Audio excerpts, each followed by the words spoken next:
In your book, you talk about how during the heyday of colonialism, the British in India were outnumbered by natives at a ratio of something like 2,000 to 1. And you say that Indian labor and soldiers and commercial acumen was used to further the interests of empire across the globe.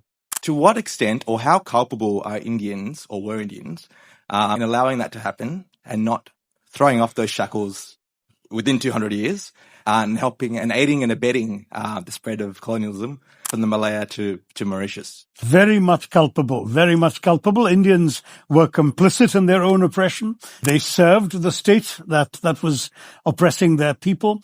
They were very happy to betray each other for personal advancement.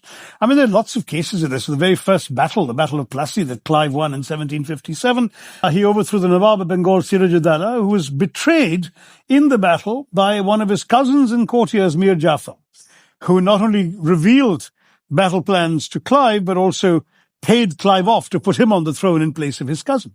Well, 10 years later, Mir Jafar's cousin and courtier, Mir Qasim, comes along and pays the East India Company even more money to put him on the throne in place of Mir Jafar. And 10 years later, Mir Jafar, having raised more funds, comes back a third time and has his cousin displaced. I mean, this was, and it's a worst case scenario, but this kind of thing happened a lot.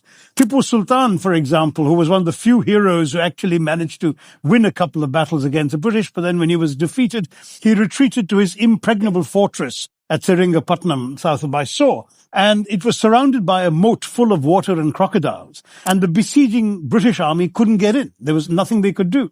He had secret tunnels under the water that were bringing him supplies, food, ammunition, and so on. So he was actually entirely secure. How did the British manage to defeat him? Typical story. One of his aides betrayed him to the British. And when I went there with my kid, by revealing the location of a gate under the moat through which the British soldiers were able to come. And when I went there with my kids, one of the tourist guides said to me, "Sir, second water gate, Washington. First water gate, Seringapatnam."